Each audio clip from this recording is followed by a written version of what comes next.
The warm August wind rose from the streets of Sacromonte, carrying the smell of hot olive oil and dust.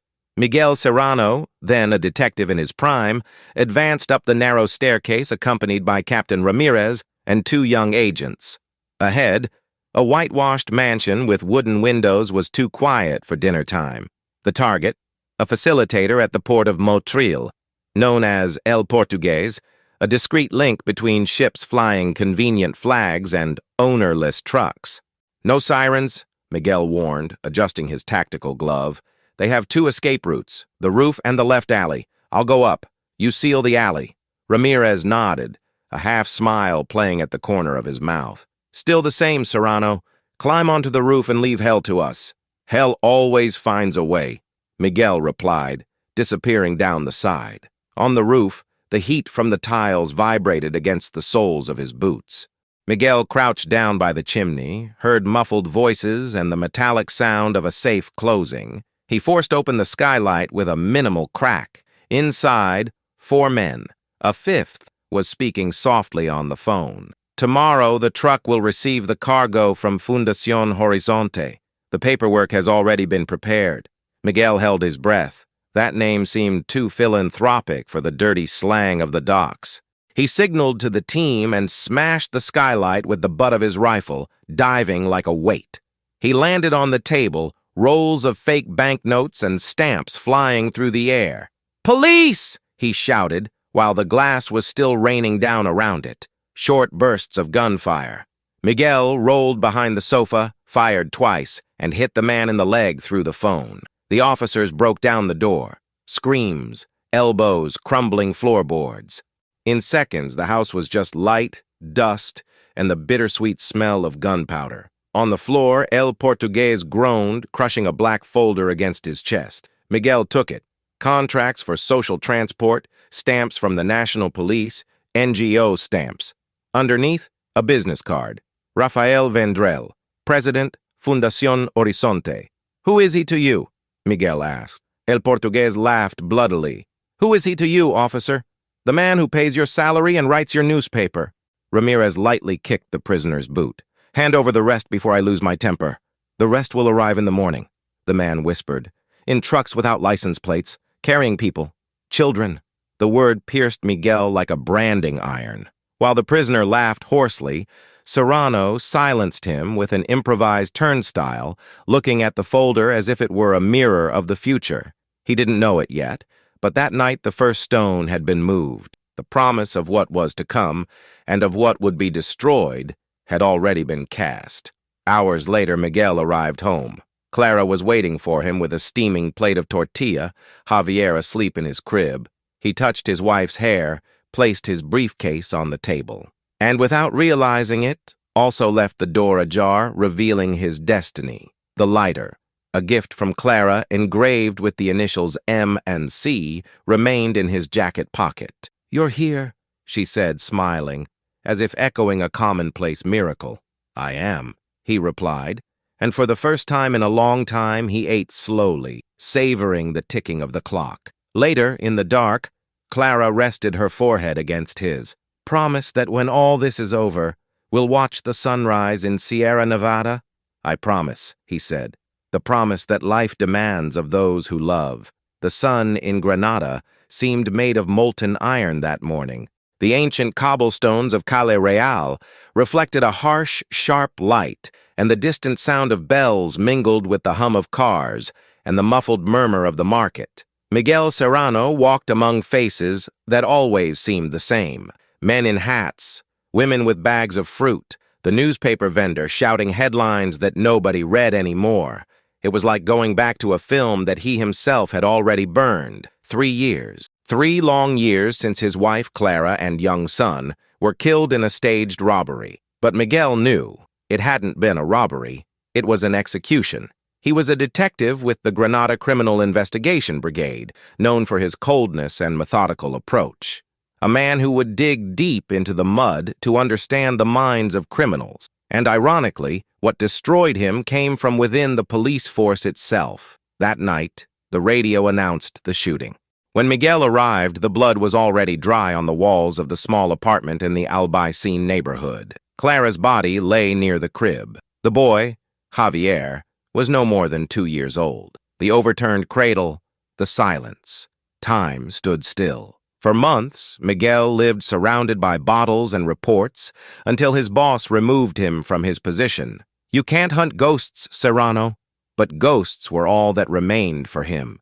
Now, back in Granada after some time away, no one knew exactly where he had been, Miguel carried the look of someone who had already died inside. Short hair, unshaven beard, scars on his forearm. In his pockets, an old lighter and a crumpled photograph. The name he repeated every night was Rafael Vendrell, the man behind the crime.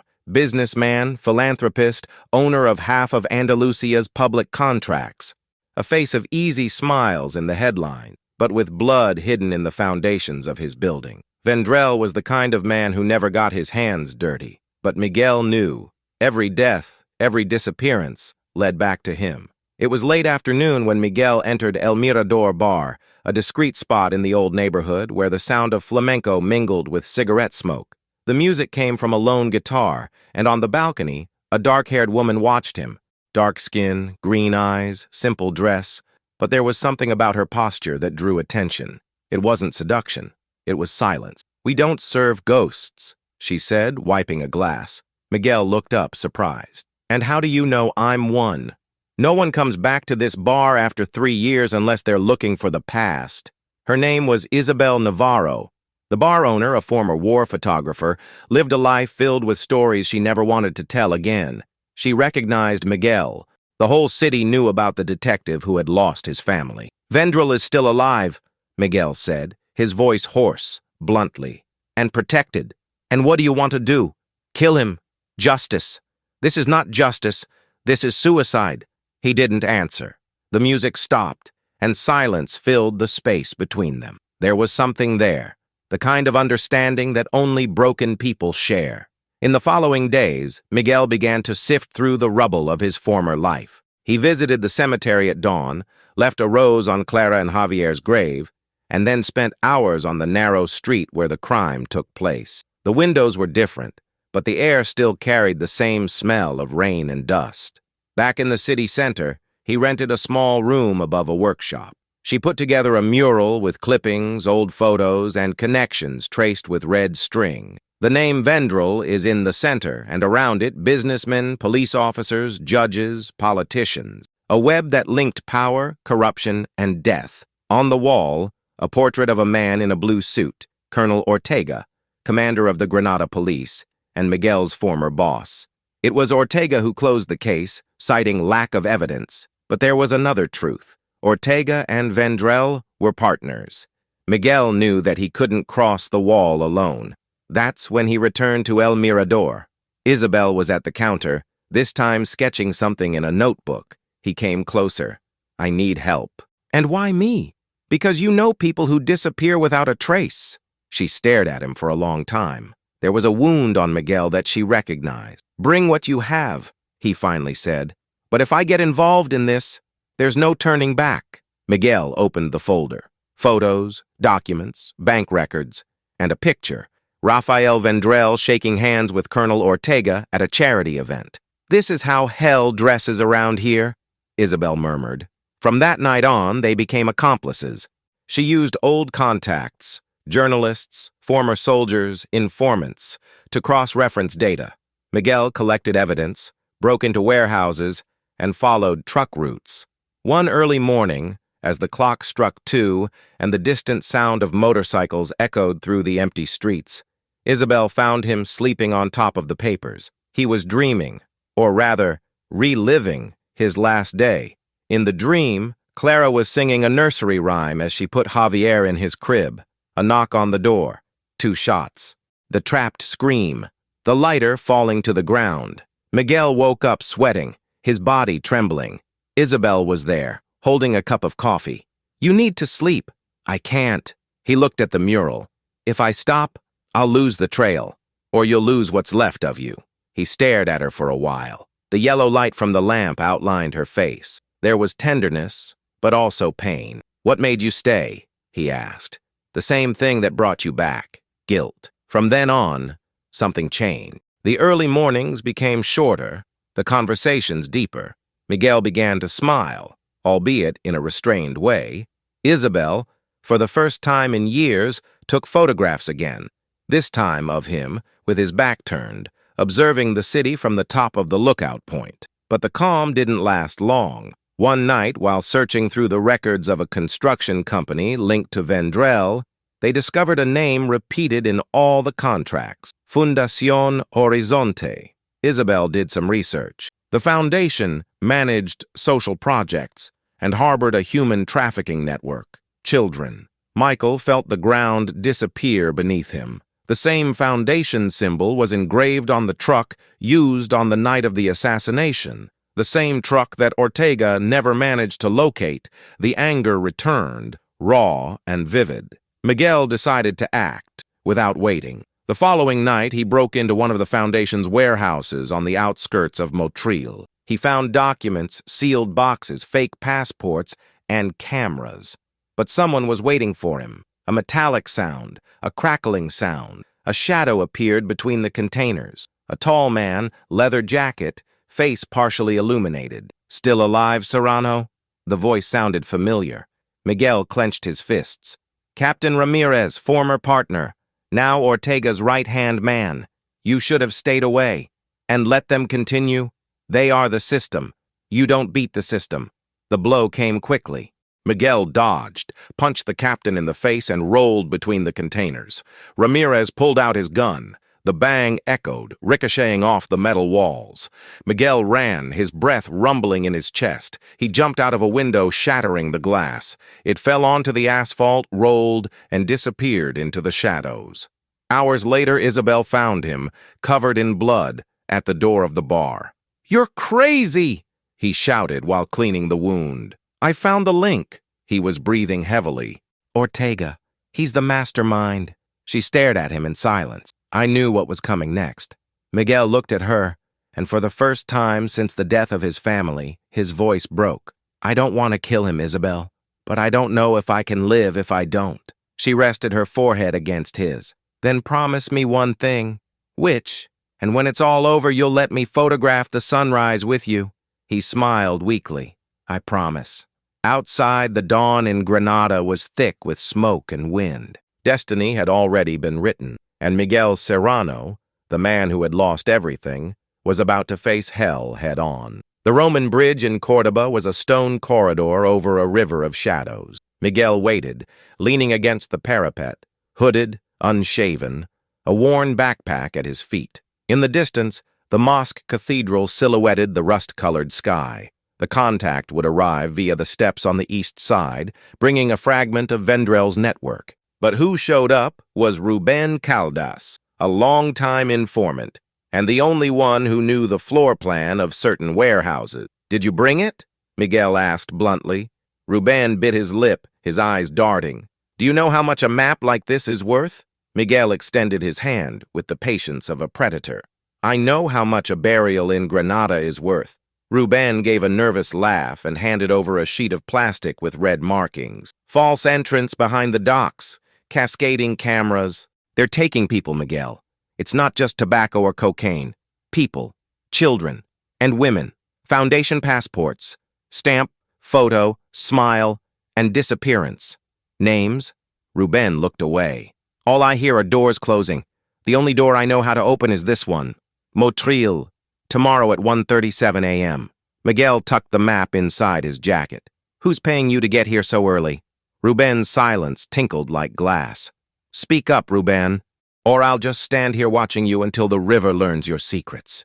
The informant breathed deeply. "Colonel Ortega wants you dead. He said you've been asking questions that people only ask before they disappear." "And Vendrell?"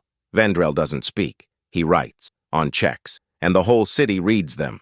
A group of tourists walked by, laughter and flashes. Distracted, Ruben tried to back away. Miguel held his arm firmly, but without being brutal. "One last thing. Why did you help me?"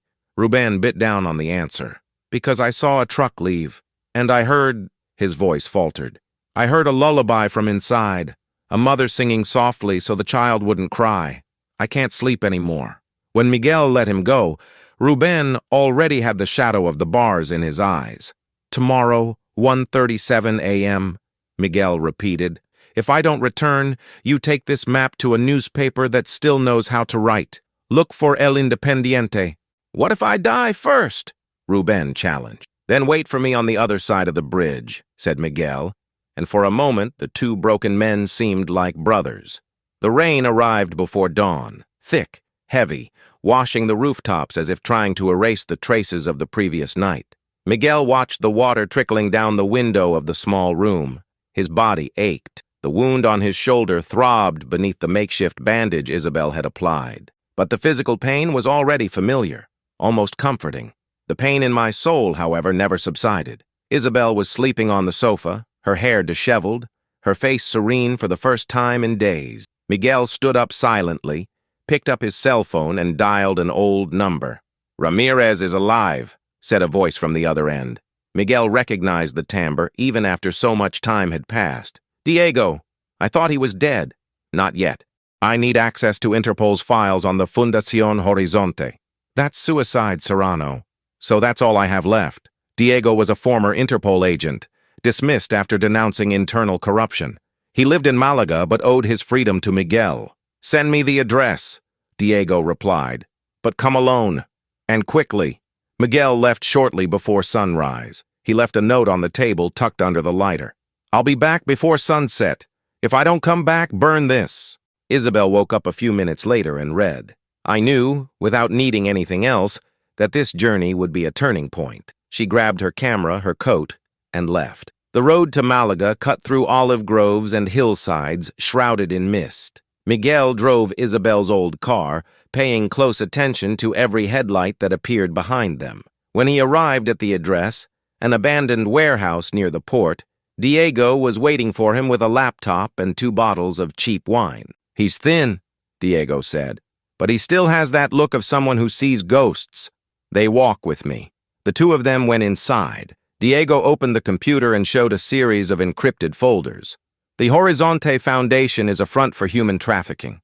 Maritime routes, ports, fake documentation," he typed quickly. "And guess who's funding it?" On the screen, the name, Vendrell Holdings, and below, the seal of the National Police, security contracts, Ortega's signatures.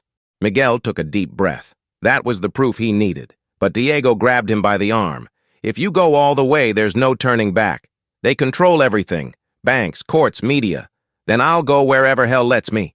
Before leaving, Diego gave her a flash drive. "If anything happens to me, report it to the press." Miguel nodded. As he drove away, he heard the sound of tires. Instinct. He turned around in time to see 2 black cars emerge from the fog. "Shit," Diego whispered. "They tracked us down." The first shot shattered the glass. Miguel pulled Diego behind a pile of boxes. Short, dry bursts of gunfire echoed, the sound of metal against metal, splinters and breath. Diego tried to run but was hit in the chest. Miguel dragged the body to the wall, pressing on the wound. "Hang in there." "Run!" Diego coughed up blood. "Hand over!" "The file." Miguel grabbed the pen drive and fired at the headlights.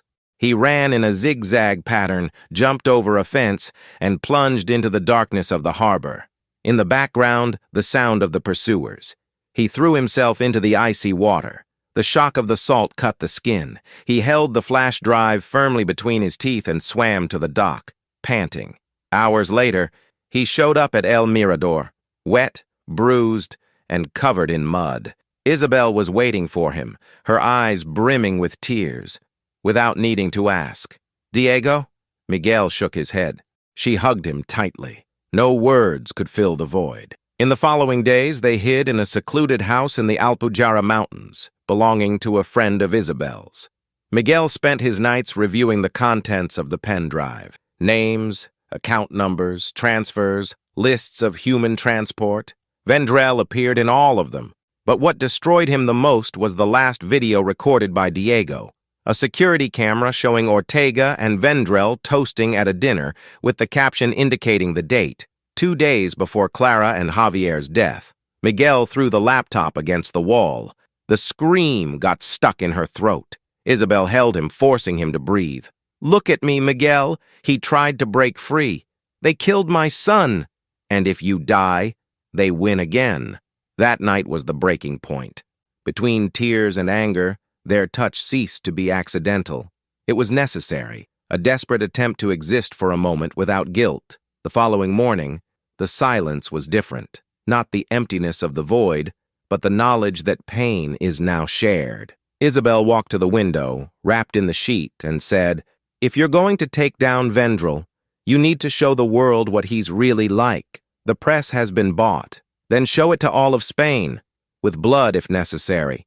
Now, Miguel began to put the plan into action. Did you know that Vendrell and Ortega would be meeting at the Casino de Sevilla during the Foundation's annual charity event? It would be a chance to confront them, to expose everything, but that would also be a trap. Isabel insisted on accompanying him. "If you're going to die, you won't die alone." He smiled tiredly. "I promised to show you the sunrise, remember? Then come back alive." Seville seemed alive that night. The lights reflected on the waters of the Guadalquivir, and the distant sound of guitars and laughter masked the rot hidden beneath the coats. The Casino de Sevilla was a cathedral of luxury. Chandeliers, marble, champagne, hypocrisy. Miguel joined as a contracted security guard. Dark suit, trimmed beard, cold gaze. In her ear, an improvised earpiece. Isabel, in the car, following everything. "Visual confirmed," she said over the radio. "Ortega is in the main hall. Vendrell should arrive in 10 minutes. Miguel walked through the corridors with the look of a predator in disguise. He saw judges, businessmen, politicians, everyone drinking under the same roof. In the center, a large screen displayed images of the Fundación Horizonte helping children, an irony that was painful to watch. When Vendrell arrived, the hall lit up with applause. Gray suit, golden smile, rehearsed hugs. He seemed untouchable, until their eyes met for a brief second. Recognition. Cold. Miguel dodged. He went upstairs, where the security room was located. Isabel guided her breathing. "Calm down. Wait for the right moment." He hacked into the system, plugged in the USB drive, and started live streaming, directly to independent channels, forums, and anonymous networks. On the screen, videos, spreadsheets, images of the ports, and connections between the police and drug trafficking began to appear. Within seconds, chaos took over. Journalists began receiving the files. Notifications were popping up all the time on our cell phones, Vendrell realized. He looked around, and tension settled in. "Cut the lights!" Ortega shouted. The sound of gunshots echoed. Miguel pulled out his gun. Isabel shouted into the radio, "Get out of here, Miguel!" But he didn't leave. He descended the steps with firm steps, amidst shouts and confusion. Vendrell was trying to escape through the back. Miguel intercepted him in the parking lot. Rain, headlights, the sound of thunder, two worlds colliding. "You destroyed my life." Vendrell laughed, his gaze filled with contempt. "You were just a pawn. Your family. It was a logistical error." The bang cut through the air. Miguel shot first, but missed. The bullet went through Vendrell's shoulder.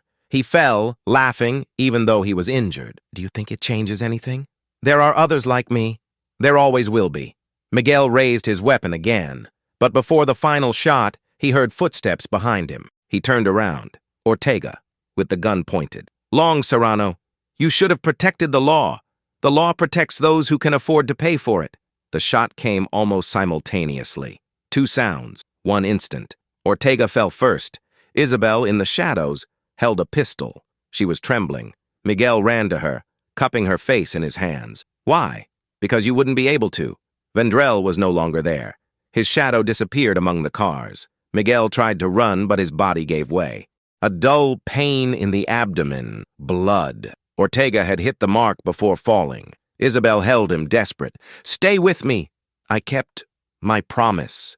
He smiled weakly. The sun. She kissed him, her tears mingling with the rain. Lights from sirens began to reflect off the puddles. All of Spain already knew the truth, the names, the evidence, the connections, but the price had been too high. Isabel led him to the car and drove desperately along the empty roads to the top of the Sierra Nevada viewpoint. The sky was already getting light. The first ray of sunlight broke through the clouds, bathing his face. Miguel opened his eyes one last time. "See?"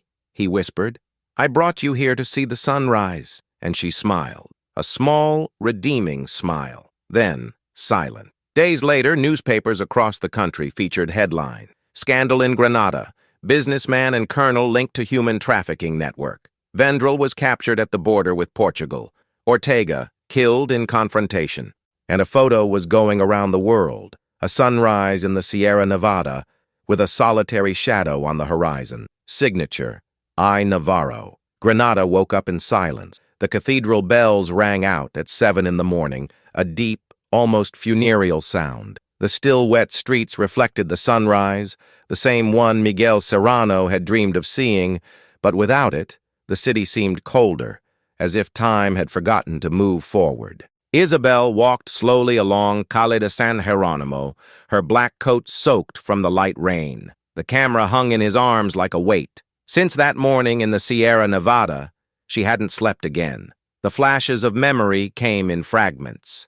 The blood, his touch, the distant sound of sirens, and the sun, that cruel sun, too beautiful for a farewell. When she arrived at the El Independiente newspaper's offices, the editor was waiting for her. A gray-haired man with a tired look, known for publishing what no one else dared. She placed the flash drive on the table.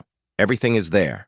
The contracts, the evidence, the roots, the videos. That's suicide," he murmured. "It's justice." He hesitated. "And who took the photos?" Isabel smiled sadly. "A ghost." The scandal exploded. For weeks, the headlines were filled with nothing else. Corruption, human trafficking, police collusion, judicial manipulation. Vendrell was arrested in Lisbon by Interpol and transferred under heavy escort to Madrid. The protests took to the streets. Parents, children, journalists, honest police officers, all clamoring for justice. And among the images that went around the world, there was one in particular. The photo taken by Isabel the morning after Miguel's death, the sun rising behind the mountains, his body covered by a dark coat, and in the background, the cliff he always silently observed. Caption: "Electricity is expensive." Isabel spent the following months living on the edge between loneliness and duty. She left Granada and moved to Madrid, where she began working with NGOs that rescued victims of trafficking. With each face she saw, 15-year-old girls, 16-year-olds, she remembered Miguel's gaze, his promise to end hell. But the guilt still consumed her. Sometimes at night, I would hear his voice in the rain. "Promise you'll watch the sunrise." On a winter Sunday, she was called to testify in Rafael Vendrell's trial. The courtroom was packed. Cameras, reporters, politicians feigning outrage.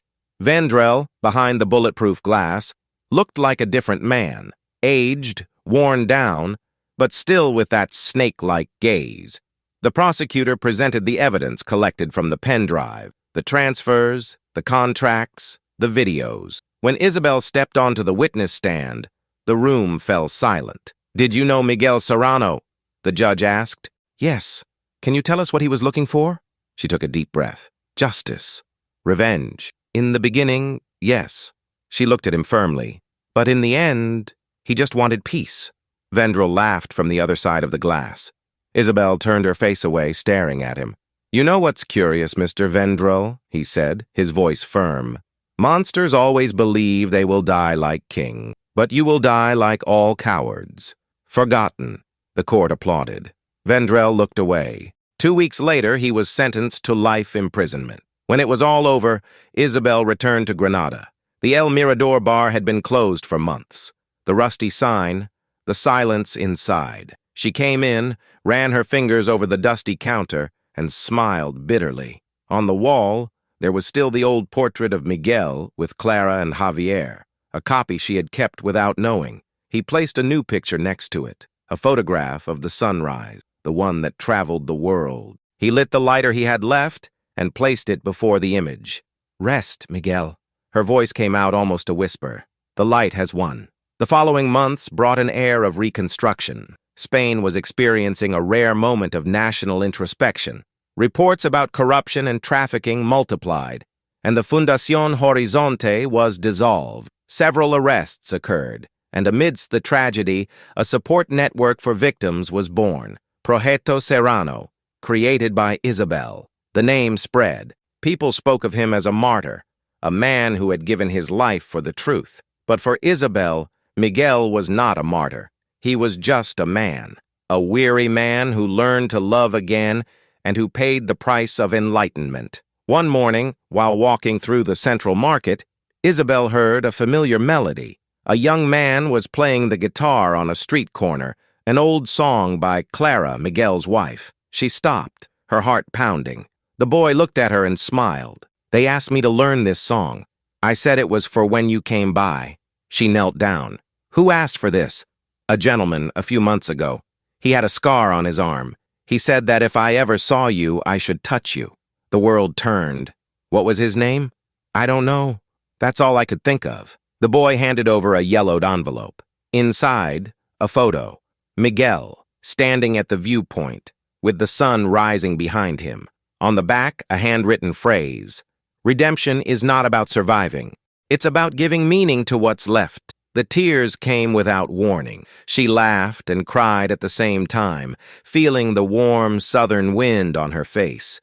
Somehow she knew he had never truly left. That same day, Isabel went back up to Sierra Nevada. He took flowers, a camera, and a lighter. He sat on the rock where his body had been found and waited for the sun to set. When the sky began to turn golden, she turned on the camera and started recording. "Miguel," she whispered, "they say justice is blind, but I think it's just afraid. You taught me to look at fear and transform it into light." The lens captured the tears falling, the reflection of the sun in her eyes. She picked up the lighter, lit the flame, and smiled. "The light is expensive, but it's worth every wound." The wind carried the ashes from the dried flowers, scattering them in the air. The camera continued recording until the last ray of light of day disappeared on the horizon. 1 year later, the Serrano Project has become a benchmark in the fight against human trafficking throughout Europe. Isabel was invited to lectures, programs, and meetings, but what she enjoyed most was walking through the streets of Granada, where it all began, and watching people smile. It was as if one man's sacrifice had cleansed something invisible from the air. One night, after an event in Madrid, she returned to the hotel and opened her laptop. A new message, with no sender, awaited in his inbox. The subject, Aurora. Inside, a single video. Blurred images, recorded from a distance. They showed a man walking along a dirt road at dusk. Face in profile, scar on the arm, vacant stare. Isabel's voice, recorded at some point, echoed in the background. "Promise you'll watch the sunrise." The video ended with a panoramic shot of the horizon. The sun was rising. The screen went dark. She remained motionless for several minutes. Then he smiled. He didn't ask. He didn't search. Some presences are more vivid when left in mystery. He turned off the computer, opened the window, and let the night breeze in. The scent of jasmine and rain filled the room. She closed her eyes, and for the first time in a long time, she felt peace. Seville was ablaze with sirens and foaming rain when Miguel and Isabel took refuge in an old apartment in the Triana neighborhood, with its blue-tiled walls, a crooked crucifix in the kitchen, and a window overlooking the inner courtyard. Isabel cleaned Miguel's abdominal wound, the bullet Ortega had left as his signature, with firm hands and teary eyes. "It's going to hurt," he warned, applying a gauze pad. "It already hurts." She tried to smile. "We need to leave the city before dawn. They're going to search boarding houses, hospitals, check credit card brands." Miguel nodded, but his gaze remained fixed on the wall, a hand-painted tile depicting a boat on a rough sea. "They're going after Ruben," he said finally. "And they've already gone after Diego." Isabel stopped breathing for a second. "And from me, I won't let them take you." In the hallway, a neighbor was quietly discussing a broken faucet. Ordinary life under the threat of chaos. Isabel rested her forehead on his shoulder. "You don't need to be a martyr, Miguel. I just don't want to be an accomplice. What if the price is your life? So may my life serve to prevent another from ending up in a truck." She breathed as if learning a new language. "I'll stay." "No, you take the files. If I fall, you pick up the world." I don't get anything done without you. Miguel reached for her hand, and there was no heroism in the gesture, only a stubborn humanity, a two-room shelter from the planet's cold. If we go out into the street, they'll surround us. The patio window looks out onto the back alley, 4 floors down to the parallel street. Can you see it? Isabel laughed softly. I photographed war in Mosul. I managed to get out of there with a tank on the corner. Okay, let's go. The first slab was a 2-meter jump. Michael went first, his fingers burning, his body protesting. Isabel threw down her backpack, the camera wrapped in fabric. The second slab had geranium pots that smelled of rain. The simple scent of wet earth almost disarmed them. On the third slab, a figure. Miguel froze. The shadow raised an arm. Police! A voice whispered. Don't shoot! Miguel raised his hands, his body trembling with alarm. 2 new agents, not in uniform, shoulders shaking. We saw the files, one of them whispered. Ortega, Vendrell. The sentence died of embarrassment. We just wanted to say, keep going. 5 minutes and the patrol will be over. Miguel surveyed their faces. Fear, nausea, courage. What are your names? Pablo and Eva, sir. Today I am not sir. Today you are the police. He looked at Isabel. Let's go. They slid down the parallel street. It was 2 blocks under awnings and clotheslines until they reached a supermarket parking lot. An old Fiat lay dormant under a tarp. Do you remember driving without headlights? Miguel asked. I prefer with eyes, Isabel replied, but she started the engine with a whisper. In the rearview mirror, 2 motorcycles appeared like sharks. Isabel shifted gears, the car bit into the wet asphalt. The Riverside Avenue opened up, the Torre del Oro flashed a pale light. The motorcycles stuck close. Hold on, Isabel said, turning sharply toward the bridge. The rear end skidded, spraying like blades. A motorcycle tried to overtake. Miguel opened the door with the timing of a cynical metronome. The impact threw the rider against the railing, a brief scream in the darkness. The other one insisted. Now, said Miguel. Isabel turned off the headlights for a second, just enough for the pursuer to lose sight of the curve. The sound of twisted metal faded into the background. They left Seville on the A92 under a sky that threatened to turn blue. On the seat between them, the folder with the files, spreadsheets, videos, the moral accounting of a country. Do you still have the lighter? Isabel asked. I have. Then promise me again. The sunrise? The light. Even if you can't see it, promise me that it exists. Miguel pressed the lighter against his pocket, feeling the initials engraved on it. It exists, and it's expensive. Granada, years later. An exhibition of photographs called Shadows of Granada filled the Central Museum. The images told the story of a country marked by pain and hope, portraits of victims, old streets, and the sunrise over the Sierra Nevada. In the center of the room, a single photograph, a man with his back to the camera, facing the horizon, holding a lit lighter. Caption, Miguel Serrano, 1979-2022, The Light That Remains. Isabel watched from a distance, her heart at peace. Someone approached. A girl, perhaps 10 years old, holding her mother's hand. Mom? Who is he? A good man, my love. A man who believed that even in darkness, there is still room for light. The girl smiled. And Isabel, too. Outside, the Granada sun shone brighter than ever, and for a moment, it seemed as if the whole world breathed in peace. The Serrano Project established its headquarters in an old convent near Ronda. White walls, a cloister with orange trees, airy rooms where once there was the silence of prayers. Now there were young voices, hurried footsteps, the smell of coffee, volunteer lawyers, psychologists, educators, journalists, with hands burned by the truth. In the central courtyard, a simple sign reads, Here, light doesn't ask for permission. Isabel arrived early, wearing jeans, a white shirt, her hair tied back impatiently. She didn't feel like a heroine. She felt like she was continuing a sentence Miguel had started. With each report sent to the European Parliament, each hearing in Brussels, each rescue in partnership with the Guardia Civil, a new brick was laid on ground that no longer trembles. On Tuesdays, the courtyard hosted a circle of guitarists. Children and teenagers learned simple songs. Verde que te quiero verde, Asturias, Patria querida.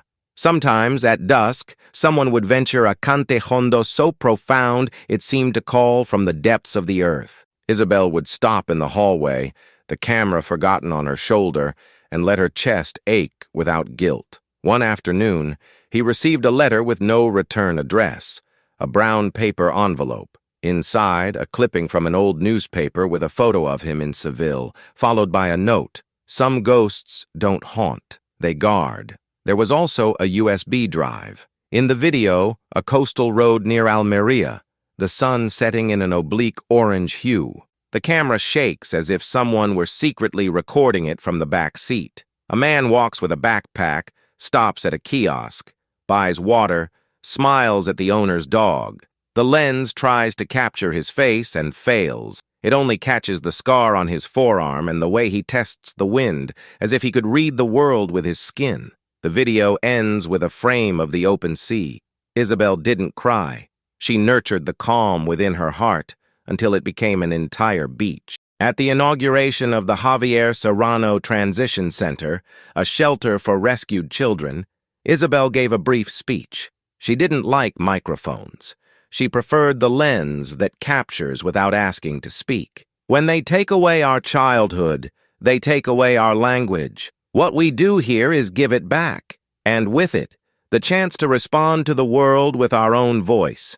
An 8-year-old girl handed her a drawing, a man holding a tiny lighter in front of a huge sun. The caption, written in her newborn handwriting: "The light that lights the light." Isabel kept it in her pocket as if guarding a pact. At the end of the day, she climbed alone to the lookout point behind the convent. The wind carried the scent of orange trees. She took the lighter from her pocket, worn, still with M&C, and lit it for a second, just to see the flame translate the air. "Thank you," she said without a specific recipient in mind, as if thanking the entire language. "I'll continue." In the city, the museum launched the exhibition Shadows of Granada with the complete series. In the end, credits, a new paragraph appeared in small print. This work was made possible thanks to anonymous agents who, on crucial nights, chose not to shoot. Pablo and Eva, wherever you are, you too are the light. On a street corner, 2 young police officers, he dark-haired, she red-haired, stopped in front of the text and looked at each other. Complicit. They didn't need to say anything. In Madrid, the newspaper El Independiente remained stubborn. It lost advertisers but gained readers. The gray-haired editor, even grayer, left an unpublished photo on his desk. Miguel and Isabel in a window reflection, out of focus, a little laughing, a little tired. On the back he wrote, "Reality won over the agenda."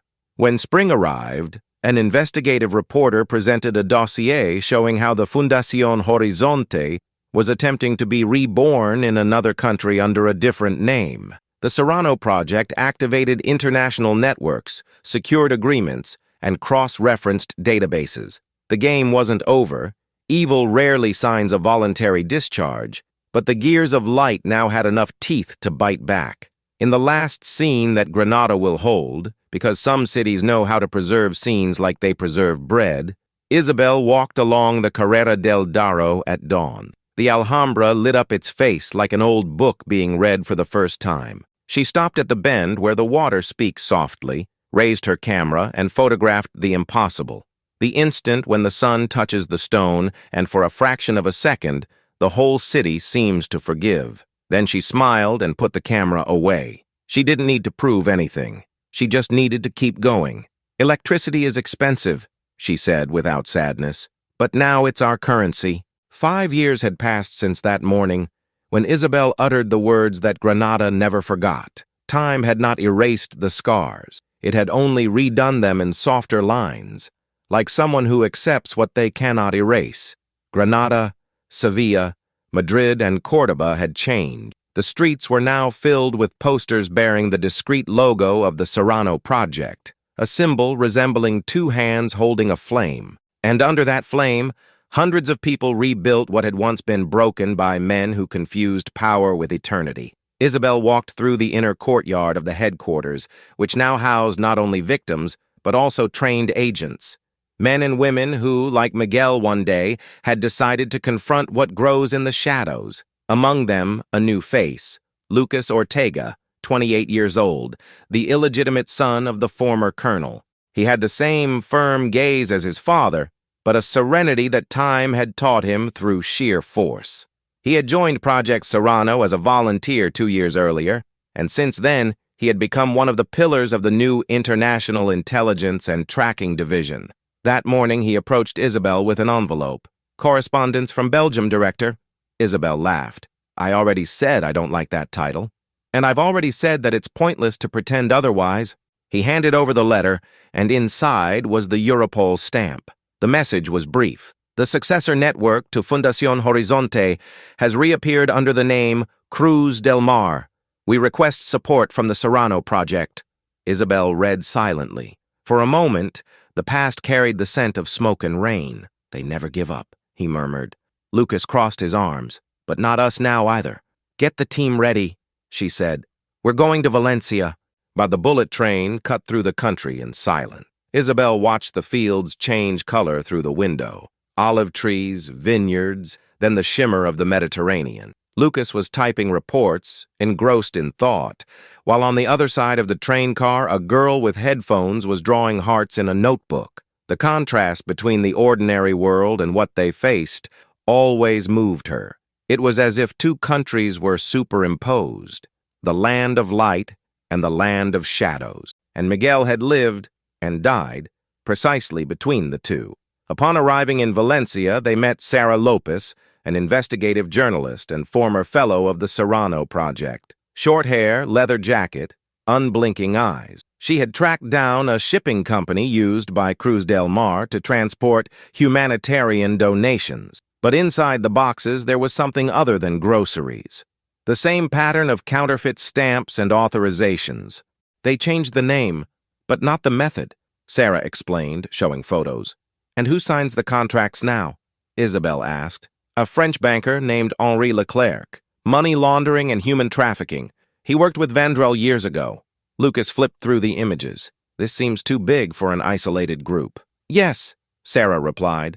"They have branches in Marseille, Genoa, and Naples. It's a European network." Isabel looked at the digital map with the red dots flashing. "Then it's time to cross the continent," Sarah smiled. "I thought you'd say that." The mission began discreetly. Using contacts from Project Serrano and Europol, they infiltrated a charity auction at the Museum of Fine Arts in Valencia, where Leclerc was to make a symbolic donation to Cruz del Mar. Among marble sculptures and expensive wine, Isabel entered in a dark dress with a firm gaze, the same composure she had learned over years of feigning calm in the face of chaos. Lucas, dressed in a tuxedo, was pretending to be his press secretary. Sarah, with a fancy camera, circulated as a hired photographer. Leclerc appeared shortly afterwards, tall, with gray hair combed back, and a French accent laden with false elegance. "Mrs. Navarro, it's an honor to meet you," he said, extending his hand. "The Serrano Project, a name I admire." "And that's what you're afraid of," Isabel replied, smiling slightly. He laughed, hiding his discomfort. "I only fear being forgotten, for oblivion is exactly what awaits you." The conversation lasted only seconds, but Leclerc's eyes had already understood that she knew too much. Minutes later, he discreetly left the room. Sarah followed him to the back, where the banker went into a private room. Through the camera lens, she captured the exact moment he handed a folder to a masked man. Immediately afterwards, 2 security guards noticed his presence. Sarah fled down the corridors, cameras hanging low, heart racing. Lucas intercepted one of the guards with a sharp blow. Isabel threw the crystal goblet at the other. Chaos ensued. In the parking lot, Leclerc was trying to get into his car when Isabel caught up with him. "Miguel Serrano died because of men like you," he said firmly. "And today the world will remember him through your downfall." The banker smiled crookedly. "You can't prove anything." Isabel held up her cell phone and showed the live stream. Sarah's recording being shown to thousands of followers on the Projeto Serrano social media channel. "I can," he replied. The police siren rang out seconds later. Leclerc was arrested on charges of human trafficking and international fraud, but as always, victory left a bitter taste. Sarah had disappeared in the confusion. For 3 days, Isabel and Lucas searched for her. They found only the camera, broken, near the dock. On the memory card, the last video showed Sarah hiding inside a container. "They're going to take me to Marseille," she whispered. "But at least now we know where the route ends. If I don't get off, it continues." And then a metallic sound. End of recording. Isabel closed her eyes. For a moment, Miguel's voice seemed to whisper off the walls of the hotel room. Redemption isn't about surviving. It's about giving meaning to what's left. She knew what she needed to do. "Let's go to Marseille," he said to Lucas. "Isabel, this is suicide. That's what they told Miguel." And yet, he went. Marseille smelled of salt and gasoline. The docks were shrouded in fog when Isabel and Lucas, disguised, followed the trail of the containers. One of them bore the symbol of the Cruz del Mar, a blue trident. Using intercepted code, they opened the main container. Inside, empty boxes and switched-off cameras. But beneath the floorboards, there was a makeshift cell. 3 young women chained together. Among them, Sarah, weak but alive. "You guys took your time," he murmured, trying to laugh. "We came with the sunrise," Isabel replied as Lucas broke the chains. Suddenly, gunshots. They echoed from behind the shed. Armed security guards. Lucas reacted by covering the women. Sarah picked up the camera and started recording, the journalistic instinct that never fades. Isabel ran, knocked over a stack of boxes, and used the reflection off the metal to locate the shooters. The battle lasted minutes that felt like years. In the end, all that remained was the sound of French sirens and the smell of gunpowder dissolving in the sea. The women were rescued, the Cruz del Mar ship was dismantled, and Sarah's video, with Isabel freeing the victims, became a global symbol of resistance. Months later, back in Spain, the Reina Sofia National Museum in Madrid inaugurated a new wing dedicated to true stories of civil courage. At the center of the exhibition, a simple installation, a lighter inside a glass dome. Next to it, a sign. It belonged to Miguel Serrano. It was lit for the last time under the Granada sun. The flame remains. Isabel was there, standing with Lucas and Sarah beside her. Visitors passed by, moved, reading letters from victims, watching rescue videos, and observing portraits she had painted. A girl asked, curiously, "Was that man your husband?" Isabel thought for a moment. He was someone who believed that love and justice are the same word, just spoken at different times. When night fell, the museum was empty.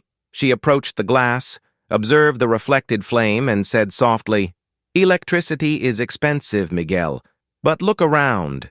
We're buying the future with it." A few months later, Isabel was invited to speak at the United Nations in Geneva. The auditorium was full. Leaders, journalists, victims, and young people from the Serrano Project scattered around the world. She went up to the pulpit with the same lighter in her pocket, purely as a symbol. Her voice was calm, mature, and firm. "I learned that redemption is a language spoken by the wounded. I learned that light is not the absence of darkness, but the decision to remain lit. And I learned that justice is not revenge, it's continuity, silence." The audience gave them a standing ovation.